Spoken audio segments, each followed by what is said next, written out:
और नेक्स्ट हमारे पास सीरीज़ की कन्वर्जेंस प्रूव करने के लिए टेस्ट है।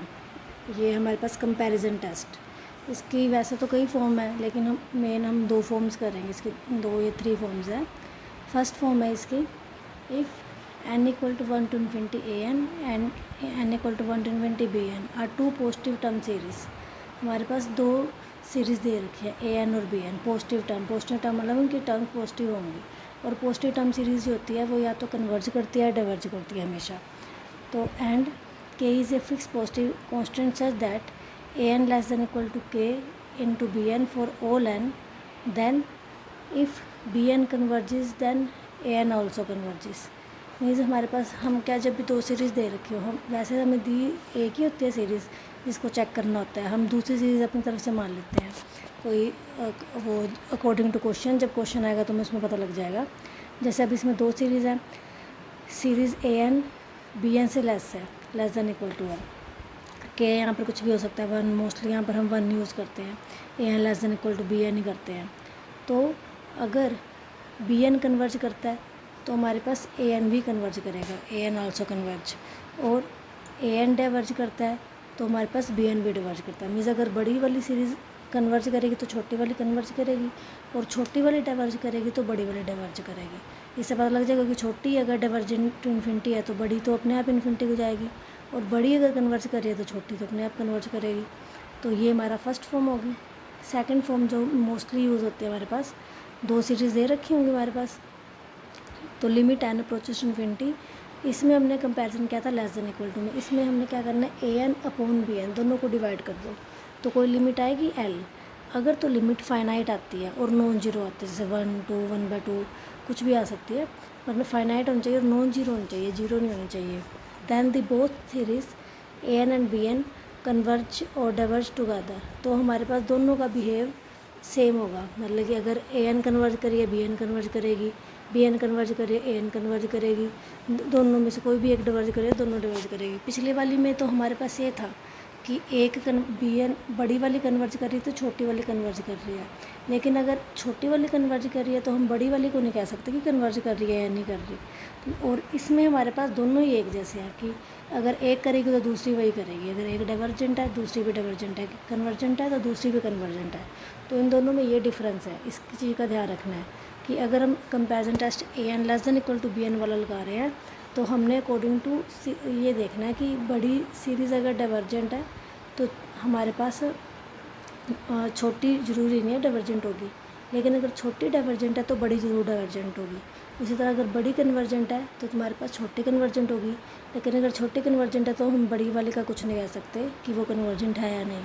लेकिन सेकंड फॉर्म में जब a n upon b n equal to l हमारे पास फाइनाइट आ जाता है, नॉन जीरो, तब ये दोनों एक जैसा बिहेव करेंगे। और उसी तरह अगर a n upon b n equal to zero आ जाता है, इसमें भी हमारे पास दोनों केस अलग है। जैसे अगर इक्वल टू जीरो आ जाती है लिमिट, उसमें नॉन जीरो तो उसमें जीरो आ गई, तो अगर नीचे वाली कन्वर्जेंट होगी तो ऊपर वाली कन्वर्जेंट होगी, और नीचे वाली डाइवर्जेंट होगी तो ऊपर वाली डाइवर्जेंट होगी। लेकिन हम ऊपर वाली अगर है तो नीचे वाले का कुछ नहीं कह सकते। जैसे अगर ए एन डाइवर्जेंट है तो हम बी एन को कुछ नहीं कह सकते, लेकिन अगर बी एन कन्वर्जेंट है तो ए एन कन्वर्जेंट होगी। और उसी तरह इन्फिनिटी अगर आ जाती है लिमिट, तो बी एन अगर डाइवर्जेंट है तो ए एन डाइवर्जेंट होगी। ठीक है, ये टेस्ट है। और एक ये टेस्ट है, ये मोस्टली ये वाला टेस्ट लगता है हमारे पास, हाइपर हार्मोनिक सीरीज़ और p series test. P series test में क्या होगा, 1 upon n raise to power p type की टर्म आएगी, जैसे 1 raise power p, 2 raise power p, ऐसी टर्म कोई आएगी। तो ये सीरीज़ कब कन्वर्ज करेगी, अगर पी ग्रेटर देन 1 होगा, जैसे 1/n² कन्वर्जेंट है, 1/n³ कन्वर्जेंट है। और डाइवर्ज कब करेगी, p less than equal to 1, तो जैसे 1/n क्या है डाइवर्जेंट, क्योंकि इक्वल टू 1 पे भी डाइवर्ज करेगी। तो पी कोई भी नंबर हो सकता है, ज़रूरी नहीं है कि वो इंटीजर हो। अब हमारे पास एग्जांपल्स है, test the convergence of the following series 1/n³ log n। अब हमें पता है for all n greater than equal to 3 के लिए log n ग्रेटर देन 1 है, तो 1/log n क्या होगा, लेस देन 1 होगा।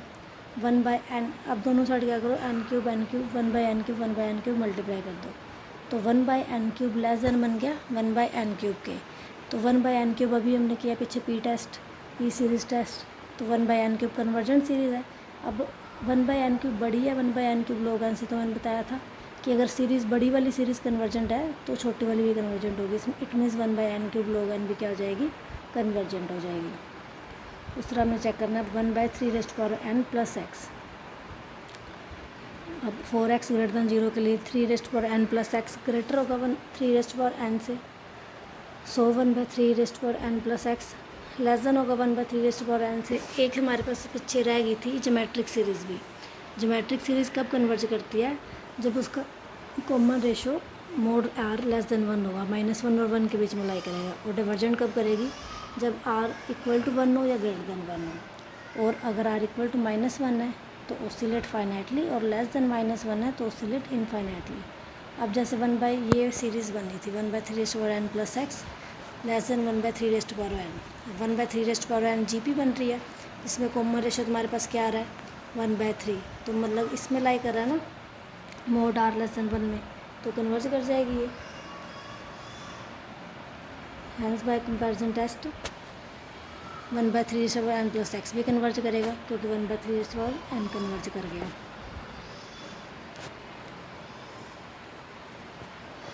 अब फिफ्थ में 1/1 × 2 × 3, 3/2 × 3 × 4 अप टू so on।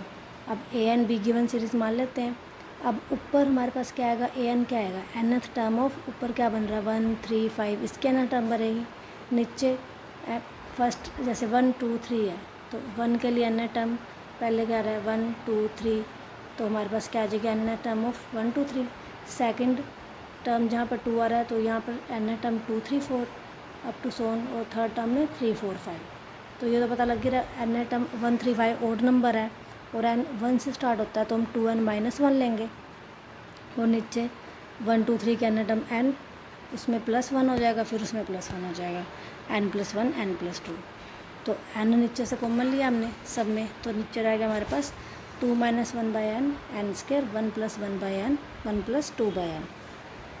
अब यहाँ देखो, अगर हमारे पास यहाँ पर n² ना होता तो लिमिट हमारे पास क्या आ जाती है इसमें, 2 - 1/n 1 + 1/n 2 बन जानी थी, फाइनाइट लिमिट बन जानी थी।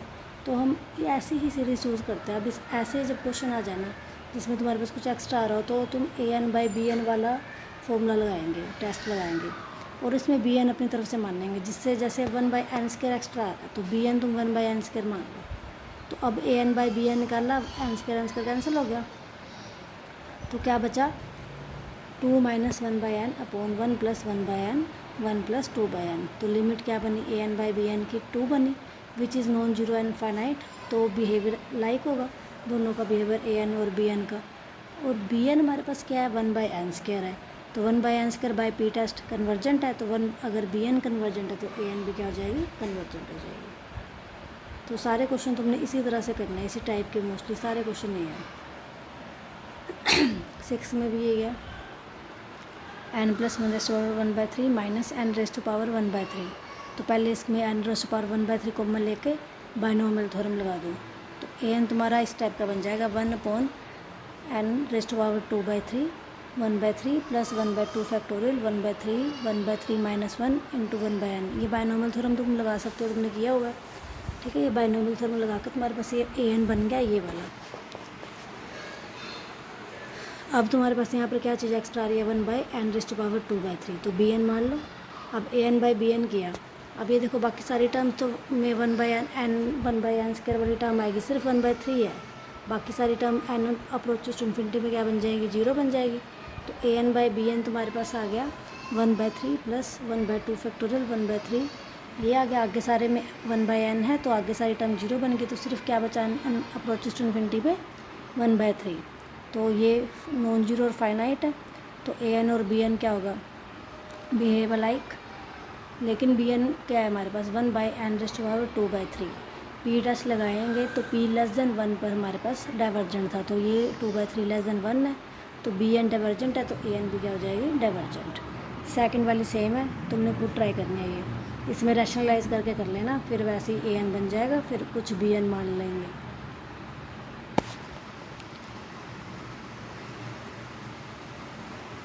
उसके बाद है 1/√n sin 1/n, ये भी बहुत ईजी है। बस इसमें क्या करो, sin n की सीरीज़ खोल दो, sin n की सीरीज़ खोल कर 1/n कॉमन लिया उधर से, तो 1/n⁻³ आ गया, तो bn को ये मान लेंगे। तो वही an/bn हमारे पास limit n approaches to infinity पे 1 आ रहा है, तो दोनों का बिहेवियर सेम होगा। और bn हमारे पास 1/n⁻³ है जो ग्रेटर देन 1 है, तो कन्वर्जेंट होगी, इसलिए an भी कन्वर्जेंट होगी। अब 8th है, test the convergence of the series 1/1 + x plus x/1 + x² x² upon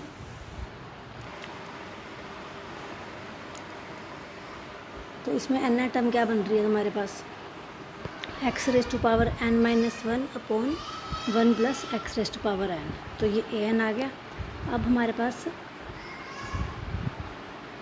case लेंगे, इसमें फर्स्ट केस है 0 से लेकर 1 के बीच में। अगर x को 0 से 1 के बीच में लिया तो हमें पता limit n approaches to infinity में x⁻n क्या होगा, इक्वल टू 0 होगा, क्योंकि 0 से लेकर 1 के बीच में जो भी टर्म होती है, नंबर होता है, उसकी पावर अगर हम इन्फिनिटी लेते हैं तो वो अप्रोचेस टू 0 होता है, क्योंकि उसमें डिनोमिनेटर छोटा होगा और न्यूमरेटर बड़ा होगा।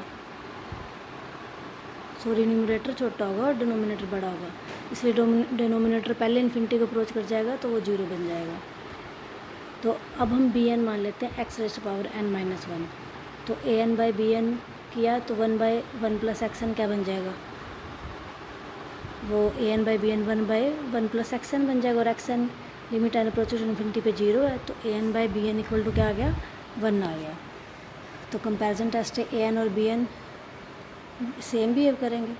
तो bn चेक करो, bn क्या तुमने माना था x⁻n−1, तो ये एक GP बन रही है, और कॉमन रेशो जिसमें क्या है x, और कॉमन रेशो किसके बीच में आ रहा है, 0 और 1 के बीच में।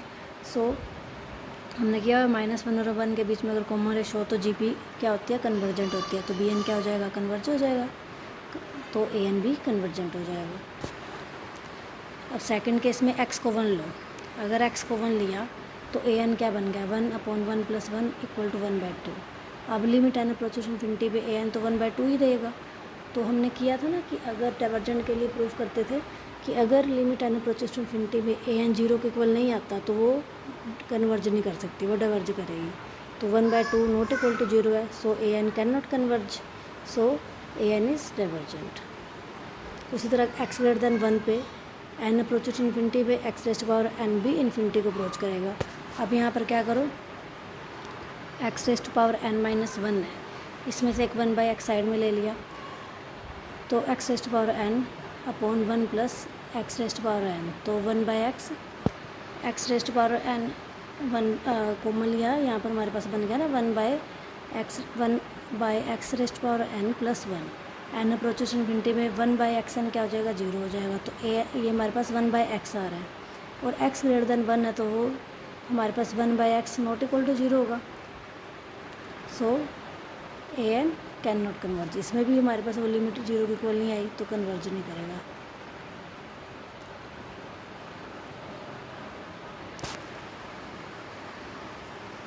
अब 9th में हमें an कन्वर्जेंट सीरीज़ दी हुई है, ये प्रूफ करना है कि an/1 + an कन्वर्जेंट है, ये वाली सीरीज़ को कन्वर्जेंट प्रूफ करना है। an कन्वर्जेंट है तो limit n approaches to infinity an equal to क्या हो जाएगा, 0 हो जाएगा।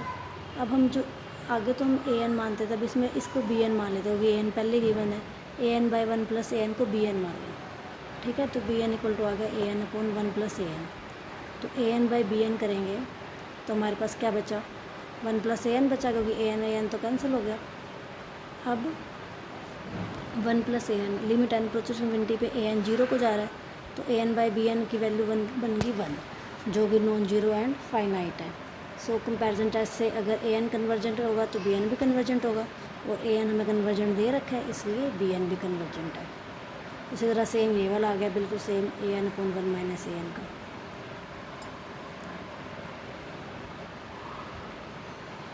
अब 10th में an कन्वर्जेंट सीरीज़ दे रखी है, प्रूफ करना है कि an² आल्सो कन्वर्जेंट, और कन्वर्स प्रूफ दिखाना है एग्जांपल से कि ट्रू है या नहीं। अब an कन्वर्जेंट है तो limit n approaches to infinity में an इक्वल टू 0 होगा। कन्वर्जेंट सीरीज़ वाली डेफिनेशन लगा लेते हैं कन्वर्जेंट की सीक्वेंस की, तो A N minus zero less than epsilon for all N greater than equal to M. तो zero less than mod A N less than epsilon for all N greater than equal to M, ये आएगा mod A N, क्योंकि positive होता है इसलिए zero से बड़ा होगा। But epsilon is an arbitrary small number, क्योंकि एप्सिलॉन आर्बिट्ररी स्मॉल नंबर है तो ए एन किस में लाई करेगा, जीरो और वन के बीच में लाई करेगा for all N greater than equal to M.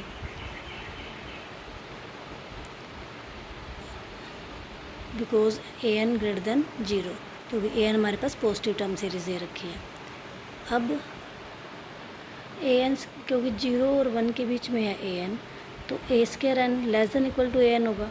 जैसे जीरो और वन के बीच में 1/2 है, 1/2 है, तो 1/2 का स्क्वायर 1/4, 1/4 लेस देन 1/2, इसलिए जीरो और वन के बीच में कोई टर्म होती है तो उसका स्क्वायर उससे छोटा होता है।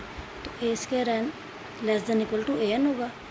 पर कंपेरिजन टेस्ट लगा लो, ए एन कन्वर्जेंट है तो बड़े वाला कन्वर्जेंट तो छोटे वाली सीरीज भी कन्वर्जेंट होगी, तो ए स्क्वायर एन भी कन्वर्जेंट हो जाएगा। But converse is not always true, क्योंकि अगर ए एन को 1/n मान लो तो A N square 1/n square है, तो पी टेस्ट से 1/n स्क्वायर तो कन्वर्जेंट है, लेकिन 1/n इज़ नॉट कन्वर्जेंट। अब ये कन्वर्जन करना है 1/log n raise power log n। अब हमें पता है कोई भी हम we can find a positive integer m such that log of log m greater than 2। हम कोई ऐसा इंटीजर फाइंड कर सकते हैं जिसमें ये वाली वैल्यू ग्रेटर देन 2 आ जाए। तो log n greater than 2 for all n greater than equal to m, m की जगह n ले लिया हमने। अब दोनों साइड log ले लो, log n से मल्टीप्लाई कर दो, तो ये ऐसे ही ग्रेटर ही रहेगा। तो log n है, यहाँ पर क्या होगा, log n उसकी पावर में चला जाएगा ना, log n की पावर log n, क्योंकि log के आगे वाली जो टर्म होती है उसकी पावर में चली जाती है अंदर वाली टर्म की। और उसी तरह 2 log n क्या बन जाएगा, log n स्क्वायर बन जाएगा। यहाँ log से log कैंसिल हो गया, तो log raise to power log n greater than क्या आ गया, n स्क्वायर आ गया। उसी तरह अगर इसका उल्टा करेंगे तो वो लेस हो जाएगा, तो 1/log n raise to power log n less than 1/n square. तो कंपेरिजन टेस्ट लगेगा, 1/n स्क्वायर कन्वर्जेंट है तो 1/log n raise to power log n भी क्या हो जाएगा, कन्वर्जेंट हो जाएगा। तो बस तुम्हें इसमें सारे कंपैरिजन टेस्ट 2-3 है। जो मेन कौन सा यूज़ हुआ है, एक तो लेस देन वाला a N less than equal to B n, और एक a n by b n equal to l आ जाता था, फाइनाइट वाला ही आता था, फाइनाइट एंड नॉन जीरो, और एक पी सीरीज टेस्ट। ये 3 टेस्ट से तुम्हारी सारा ये थर्ड चैप्टर ये सेकंड एक्स से कंप्लीट हो जाएगी।